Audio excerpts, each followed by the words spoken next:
Have you ever felt like some of your reactions, your habits, or even your fears just happen?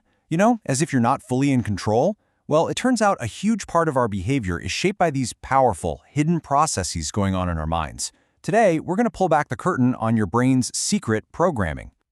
Okay, let's start with this. Picture this. Chocolate milk is your absolute favorite drink, but one day you get a whiff of a carton that's gone really bad. Ugh, the smell is just repulsive.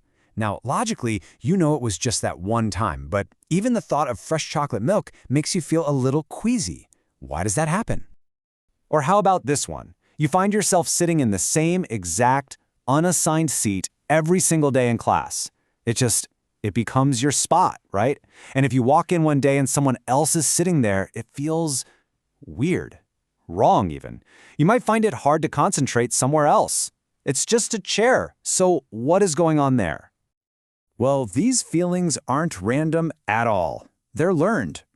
The answer to both of these puzzles lies in a kind of hidden operating system running in your brain called conditioning. It's basically how we automatically connect the dots in our world, often without even realizing it's happening. So first up, let's take a look at the system that creates our automatic gut-level reactions. We're talking about your brain's invisible triggers. This process is known as classical conditioning. And really, at its core, it's just learning by association. Your brain forges a link between two totally unrelated things, and suddenly, something that meant nothing at all starts to trigger a real physical or emotional response.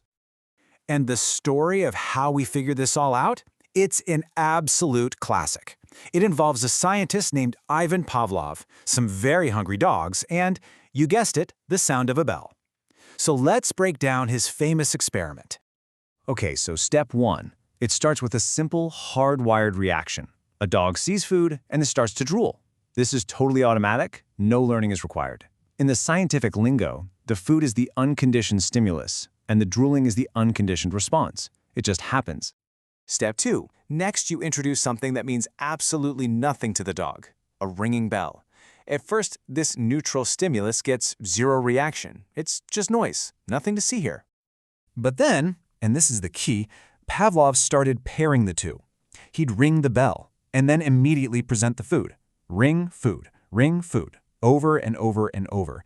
And deep inside the dog's brain, an association started to form between that meaningless sound and the delicious meal that always followed. And here's the incredible result. After enough repetition, the bell by itself was enough to make the dog start drooling.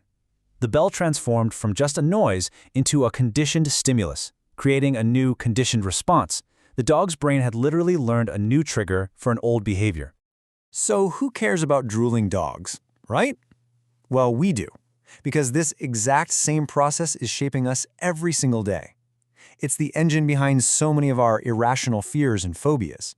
It's a huge reason why advertising works to build brand loyalty. And it even plays a major role in serious things like drug tolerance and addiction. I mean, just think about this real-world case of a woman with a paralyzing fear of bridges.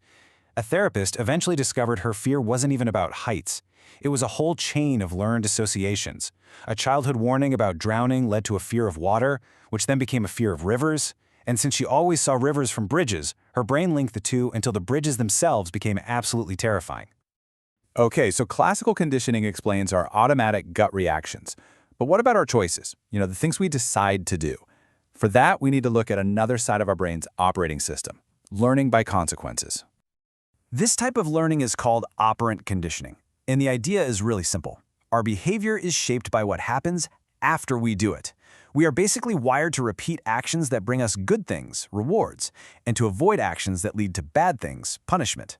Our choices are constantly being molded by their outcomes. You see this everywhere. You probably don't study just for the pure love of reading a textbook. You study because you're motivated by the consequence of getting a good grade. You go to work to get that paycheck. You post on social media to get that little dopamine hit of a like. All of these are voluntary behaviors, and they're all driven by what happens next. But here's where it gets really interesting. It's not just that you get a reward, it's when you get it. The timing changes everything. A fixed ratio schedule, like a buy 10 coffees, get one free card, gives you a predictable reward that encourages you to keep going. A fixed interval, like a monthly salary, gets you paid at a set time. But the most powerful schedules are the unpredictable ones. The variable ratio of a slot machine is so addictive because the very next pull could be the jackpot. And the variable interval of social media notifications, that little red dot, keeps us checking our phones constantly because a new like or comment could pop up at any second. This is literally the engine of the modern attention economy. And this isn't just about us and our phones. Operant conditioning is the core principle behind training an animal to do amazing tricks.